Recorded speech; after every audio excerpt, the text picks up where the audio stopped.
Here's what I'm here to tell you tonight. I've met the president at least 4 times. He's got more energy than anybody in this room. When he was at the U.S. Arena, he came in, it was like the 8th stop that night. Number 8, I was more tired and had to use the restroom 4 times just waiting for him to get there. He spoke, shook hands, had pictures made, and wasn't tired at all. I slept all the way home. I've never seen anything like it. He had another state to go to. He's tireless. You see him on TV. He's been fighting for 3 years. I want to repeat that. 3 years.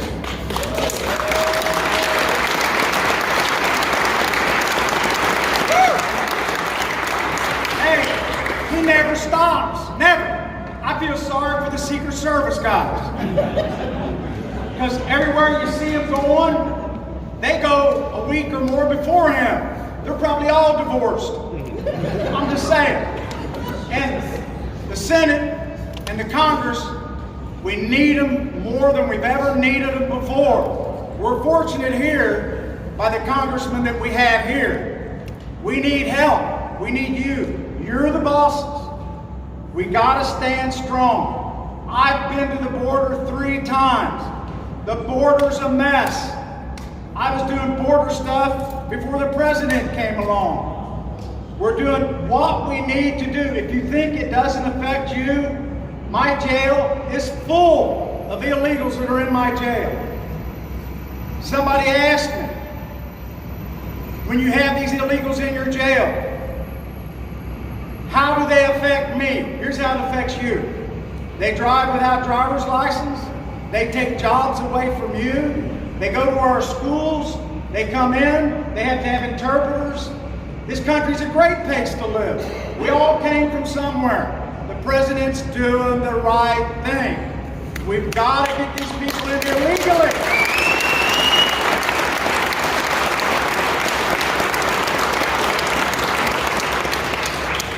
You gotta fight. You gotta fight. You gotta stay strong. We need the wall. When I've been to the border, I talk to the border sheriffs. They don't stay there at the border. They just pass through.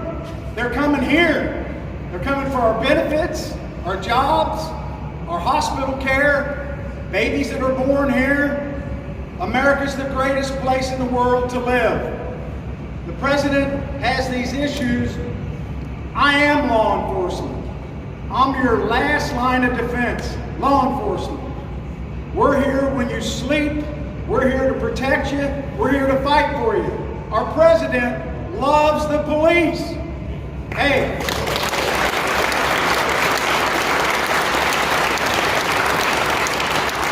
Our president loves the military. He loves you. He fights for babies that aren't born yet.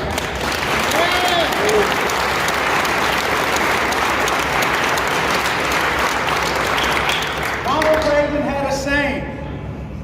He's never seen anybody fight and support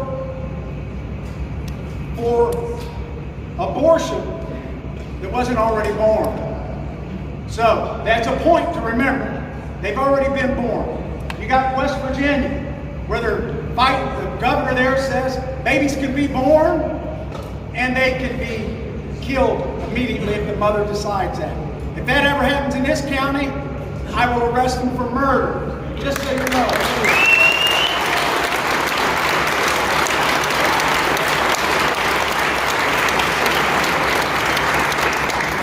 Your guns are safe in our country as long as we have our congressmen and we have people that are in this room and your sheriff that will fight for your Second Amendment, fight for your guns, fight to keep your guns. We need them, we gotta have them.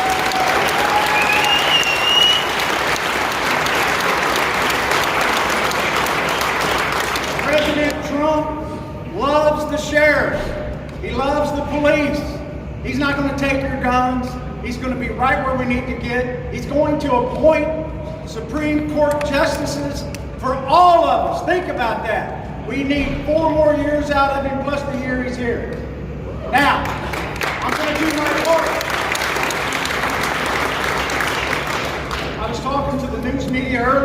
they said, what do you have to say about this impeachment process?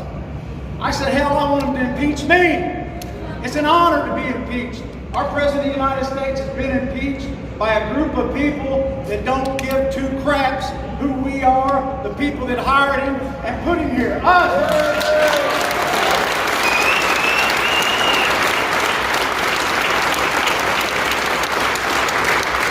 I don't want to speak too long because they'll get the hook out. But anytime, the last time I was speaking, it was in Claremont County. We were at a pizza place, La Rosa's. I'm in the back 4 weeks ago. I got chants going. All of a sudden the door flung open. And it was the manager at La Rosa's. They said, shut up, stop, you're gonna get thrown out of here. I almost got thrown out of La Rosa's for talking about the President of the United States, our leader. Now, before I leave, I want to get some chants going. I'm getting you warmed up, that's my job. For these speakers here that are coming up, they're going to make me look like child's play. I want to hear USA, USA, USA, USA, USA, USA, USA, USA. I want to hear build that wall. Build that wall. Build that wall. Build that wall. Build that wall. Last thing I want. This is for our senators. Not lock her up. But if it makes you feel good, lock her up. Lock her up. Lock her up. That's all we're going to do, the feel-good stuff. And I can't do any more because my time is up. But I love all of you. Our president loves you. We got to get out. Everybody's got to get to the polls. We got to vote. We got to fight. We got to get your family members there. And you got to stay strong. Be proud of who you are. And let's take 4 more years. 4 more years. 4 more years. 4 more years. 4 more years. 4 more years.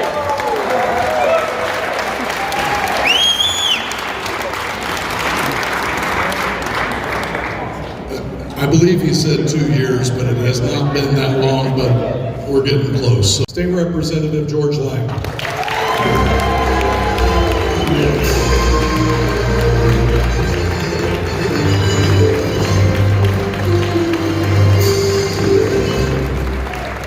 you very much, and welcome to Westchester. Glad you're all here. Before I talk a little bit about Westchester, I'm hoping that maybe Warren Davidson can address a nasty rumor I hear going around. I hear that Trump is considering dropping Pence from the ticket in 2020 and adding Sheriff Jones as his vice president. I'm hoping you can address that. Hey, you know, I appreciate what Todd Hall said about Westchester, but the reality is this. All we as elected leaders can do is create an atmosphere where businesses and residents can succeed. And that's all Trump has done. He's created the atmosphere that is bringing billions and billions of dollars from overseas back here to the United States. And we set out in Westchester about 20 years ago to make Westchester the most business-friendly community in the state of Ohio. And we put practices in place. So we said no to bike paths. We said no to building parks. We said no to government Taj Mahals. We said no to community centers, and we said yes to putting our money into our core competencies. We have the best police, fire, and emergency services in the state of Ohio, and we have the best infrastructure to attract and retain businesses in the state of Ohio. Now, give us credit for creating that atmosphere, but the real credit goes to the businesses that invest their own time, their own talent, and their own treasure right here in the state of Ohio. And I'm going to, go right ahead.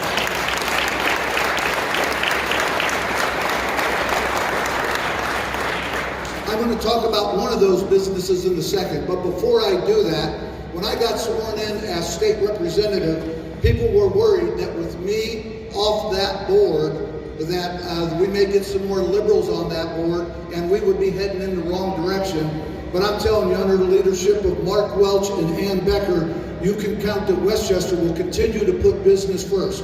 What happens when you do that? We just passed passed Blue Ash as the #2 provider of jobs in all of Southwest Ohio, second only to downtown Cincinnati, with a higher median income than downtown Cincinnati. There literally are fast food restaurants in Westchester that the starting pay is $14 an hour. Not a government mandate. Not a government mandate. Go ahead, I got time. The laws of supply and demand affect labor the same way they do everything else. And here's the thing I'm most proud of. In Westchester, we have not had a tax increase in our general fund in over 20 years.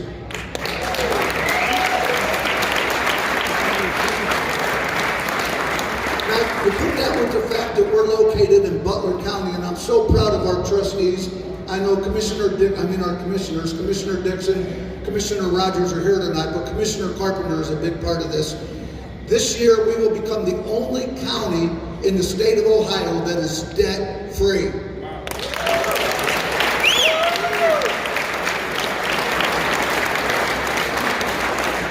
When government is debt-free, they don't have to increase their taxes, and as you know, businesses bear the brunt of those taxes.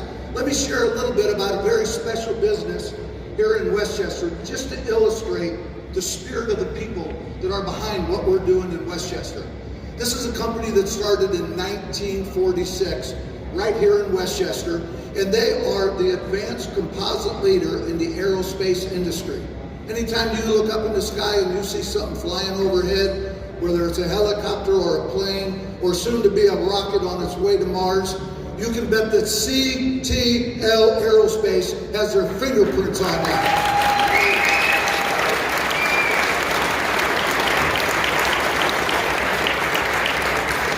And I really want to thank the president of CTL Aerospace. We had a different facility that we were going to use tonight, an amazing facility, but it was obvious that facility couldn't handle the crowd that we have today. And we reached out to CTL Aerospace, and John Irwin, the president right here, stepped forward and provided the space for us.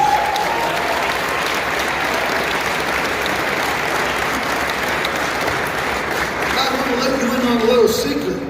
John Irwin is in the wrong business. I know he's a leader in the aerospace movement in the world. They literally do business in almost all the continents and all across the world.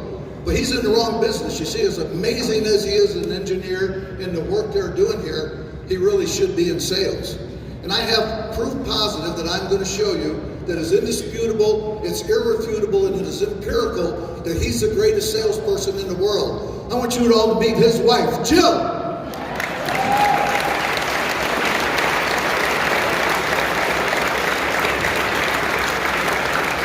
As pretty and wonderful as she is, John's the greatest salesman, and your kids are here, and you two are lucky that your mom's so pretty and passed all those good looks along to you. So we really appreciate CTL and what they've done. You know, I toured this facility about a year ago, and they had a little under 200 employees, but they were growing. A lot of the growth was due to the economic policies that Trump put in place. Today, they're over 300 employees, and I have no doubt that within 6 months, they're going to be over 400 employees, high-paying jobs right here in Westchester, manufacturing jobs, those jobs that Obama said are leaving, and they're not coming back. John, thank you for your investment in our company.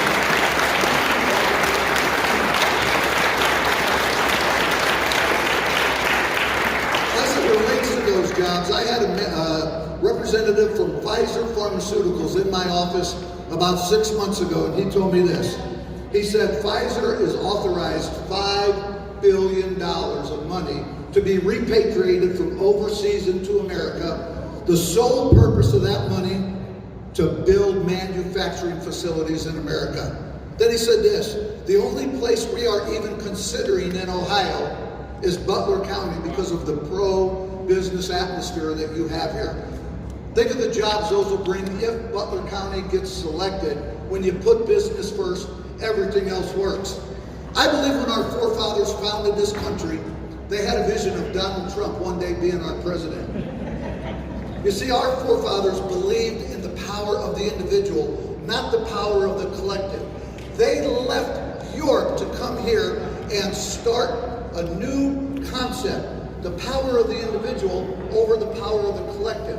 And if you look what happened since America was formed, a good friend of mine who's no longer with us, Carl Roman, bought me a book called The 5,000 Year Lead. And you read that book and you'll see what America unleashed in just short 200 years that we have been around. And we had pockets before. We had the Renaissance. It was great. And going all the way back to Aristotle, who talked about the power of the individual. But as other philosophers came along, they bastardized that concept. And they made the power of the collective more important than the power of the individual. I believe had it not been for government, we would have discovered the airplane 800 years ago, and we would have discovered the supercomputer about 700 years ago. I believe that is how much government has held us back until our forefathers created America, created this concept, and we set loose the power of the individual, not the power of the collective. So, for those of you that want to learn more, For those of you that want to learn more about Aristotle, I really encourage everybody to go visit a blog. It's called The Overman Warrior. It's written by an individual right here in Butler County. He has a great history on that. And about 2 or 3 times a week, and he does a daily blog. He has a story on why Trump is the greatest president in our lifetime.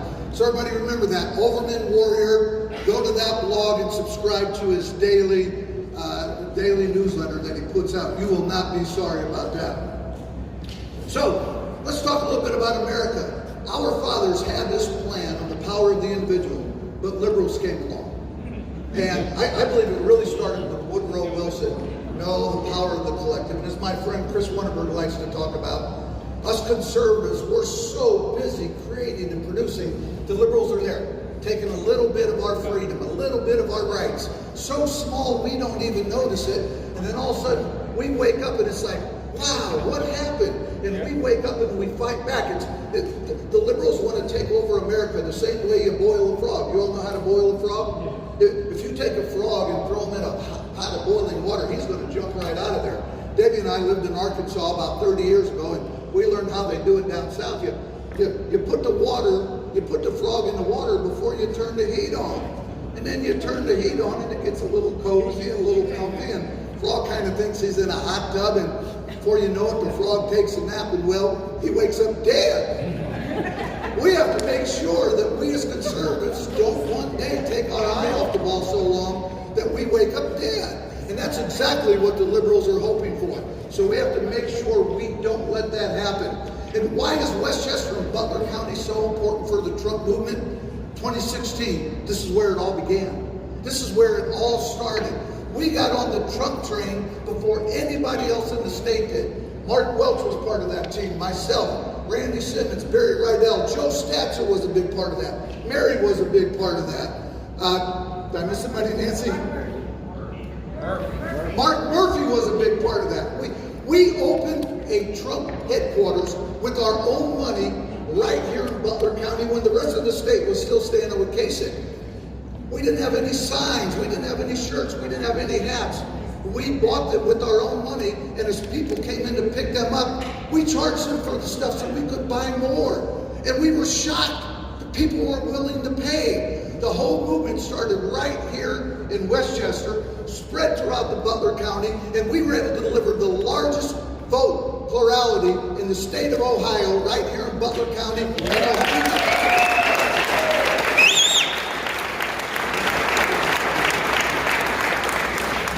And we were so important in delivering Ohio for Trump. Why did we stand with Trump? Because he supports our values. He says what he means what he says, he keeps his promises. When's the last time you had a president that keeps his promises? You know, the liberals aren't afraid. It's the things they don't want you to know that they're afraid of. You know, it's kind of like the Bible. You know, liberals they say we don't understand what's in the Bible. Well, the Bible's not that confusing. God did not call them the 10 recommendations, if you know what I mean. So it's the things they do understand about Trump that they hate and they despise. So he kept his promise. The wall is going up. Yes.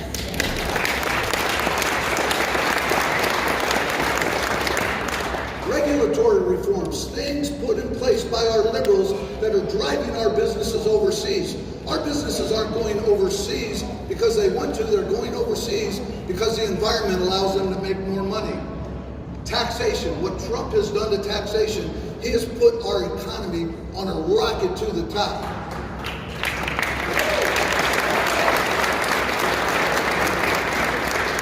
New York Stock Exchange started about 103 years ago. In the first 100 years, we went from 0 to about 17,000. Under Trump, we went from 17,000 to 29, and I no doubt we'll double it again when he gets 4 more years.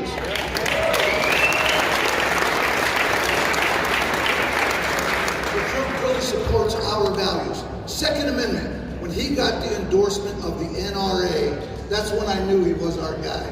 Pro-life, when he got the endorsement of all the major pro-life groups, that's when I knew he was our guy. Now there's some small pocket organizations out there that are more interested in raising money and winning the battle, not winning the war. I'm talking about those groups that are focused long-term on the war. Those are the ones that got behind Donald Trump. And he put America first. And the thing I'm most excited about, Space Force.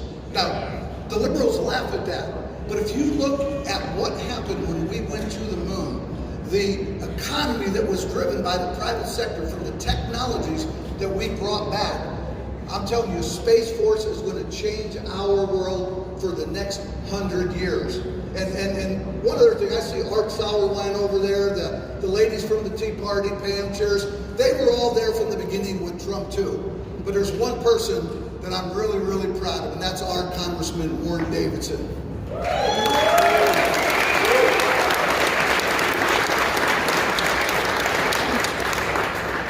Warren is a fighter. From day one, he was with Trump. When other Republicans weren't sure, they were kind of hiding in the shadows to see what happened. Now everybody's with Trump when they see his results, but Warren didn't hide. He's been supporting them from day one. So I have no doubt when he gets 4 more years, we're all going to be so much better off.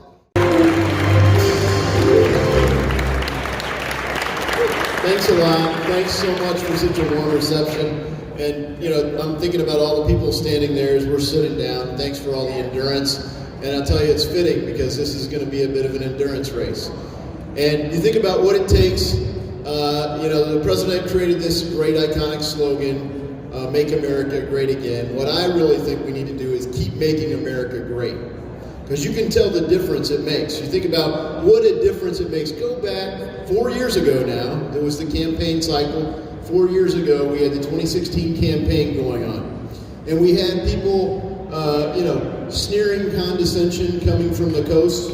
Just this past week, we see Don Lemon and the Communist News Network out there talking about how they feel about all of us out here in flyover country, those of us who would support our president. And you look at what their plans are, and you know, the president has created this clear contrast, and they hate him for it. Who would think that a billionaire would be the guy that resonates most with everyday Americans? Not just any billionaire, but this most iconic, flamboyant, flaunt the wealth lifestyle that he walked away from, not for his own benefit and gain, the way people would have you believe, but because he loves our country. He's made great sacrifices for it. It really burns me up when I hear people say, oh, but the emoluments clause, or this or that, or that Trump has made this much money. I mean, think if both parties were having their events at the Trump Hotel. They would be, right? He's getting half the business. You look at the things that he's done. What have they said? Who's sick of winning, right? He said, you may be at a point where you're so far along, you're like, no, please stop. There's too much winning. Has anyone yet had too much winning? Not yet, right? We've had a lot of winning. And so I'm not gonna recite the list. We've heard a number of speakers run off win after win after win. Promises made and promises kept. So in his honor, let's just get a little chant going. Win, win, win, win. Win, win, win, win. Keep chanting this all night because that's what's happening. All kinds of winning. But you watch the news and it's the other thing. Poverty and despair and distress and anguish. You would think that that's what's going on in America right now. But when you look around, we all know that's not true. We've got peace and prosperity. We're not just a land of opportunity, we're the world's land of opportunity. Oh, we're so inhospitable and so bigoted and racist. People from all over the world want to come here. We bring in 1 million people a year legally. More than it's not even close. So one of the coolest things to do is go to these ceremonies where you have new Americans who went through the process the right way and did it. And Donald Trump made it clear that citizenship does matter. It is a precious gift to be a United States citizen, and we shouldn't pretend that it doesn't matter.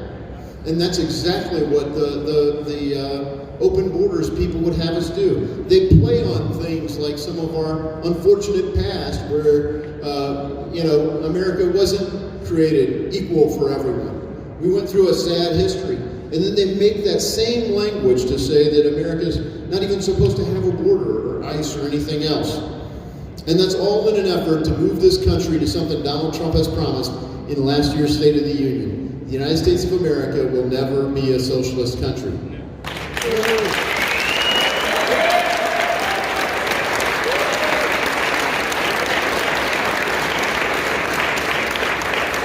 And that was the kind of euphoria. You watch the State of the Union, and it's going to be coming up this week, Tuesday night, right? And I mean, I watched it on TV before, and it's kind of tedious. It's about a 20-minute speech jammed in an hour and a half. Because you have these applause lines and the recognition and the symbolism and everything else. But as a participant, it's just an incredible honor to be there and step and engage. And as you see lines like that delivered, and you look across the aisle at people that can't even stand up for that, that blows your mind. They can't recognize the president for what he's doing. And I say, look, it's not enough for us just to say to defeat socialism. We have to defend freedom. When Ben Franklin was walking out of the Constitutional Convention, he was asked, what have you wrought? What did you guys just do? And he said, we created a republic, if you can keep it. Not if the government can keep it, not if the courts can keep it or anything else, but if you, the people, can keep this. And we, the people, have to keep this. We have to defend freedom. The First Amendment begins with the freedom of religion. That's under attack. The freedom of speech, under attack. Safe spaces, trigger words, all this stuff. The freedom of the press, the idea that you could have just the facts, man. Joe Friday, since you couldn't be here, here's what happened. The press isn't really free. You've got the MSDNC going on. And to be fair, we've only got one outlet, and they do get a little supportive, enthusiastic in segments, but you want to know the news, just the facts. It's hard to find today. You go to the Second Amendment, look at how it's been attacked. Look at how it's been attacked. And our guns will stay safe only if we, the people, insist that they stay safe. And thankfully, in this county, we have a good sheriff that's going to make sure that happens too, right?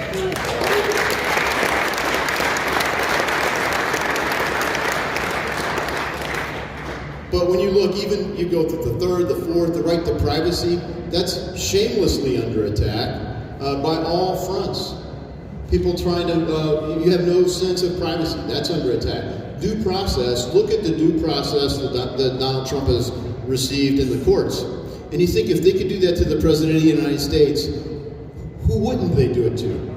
This has been shamelessly abused by some of the people trusted with the most powerful jobs in our country. We created these great agencies to catch bad guys and to keep America safe from terrorists, right? And they use those very tools, like the Foreign Intelligence Surveillance Act, not to stop us from terrorists, but to do the exact same thing. They're interfered in the 2016 election, right? It wasn't the whole FBI or the whole intelligence network or the whole CIA, but it was key people that were trusted with these positions.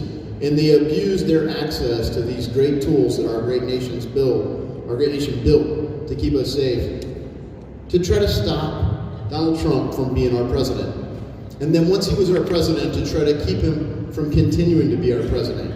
They still haven't fully accepted this election that happened in 2016. And frankly, it is going to be interesting to watch as they process another victory on November 3rd, 2020.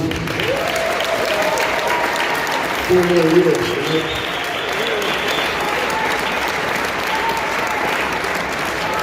4 more years. 4 more years. 4 more years. 4 more years. 4 more years.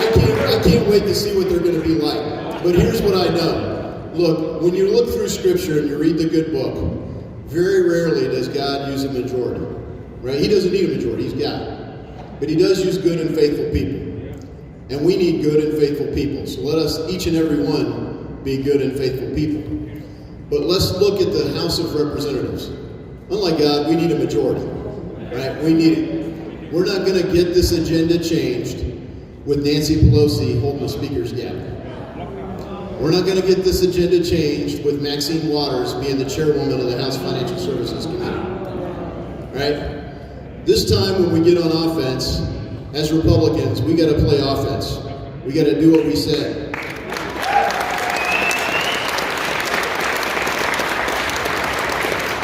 So I was proud to be there when we passed out of the House. We didn't get it done, but it passed the House. We passed a replacement for Obamacare.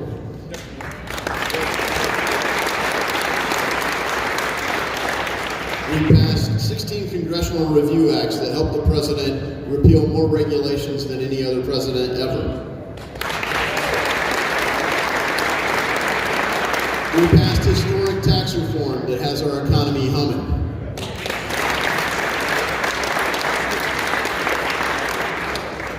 We passed bill after bill that supported the president's agenda, and then we lost our momentum.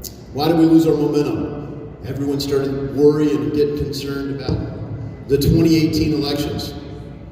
And they quit playing offense. And for me, it was a little bit too much like trestle ball, right? Like we're up by 2, so let's just, punt. And I was like, whoa, wait, we're only up by 2. And look, I was really happy. Tressel's a great man. I enjoyed meeting him. But as a Buckeyes fan, I like Urban Meyerball a little better. Like, just keep putting them up, more winning, right? Not yet sick of winning, right? That's what we need. When we're on offense, we're going to play offense. So I'm asking for your vote to get to go back there. I'm asking for you not just to help me be there, but to help me find colleagues around this state and around this country, send reinforcements.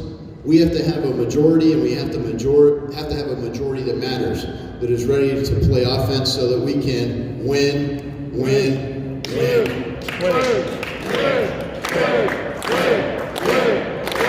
Thank you so much. Thank you so much.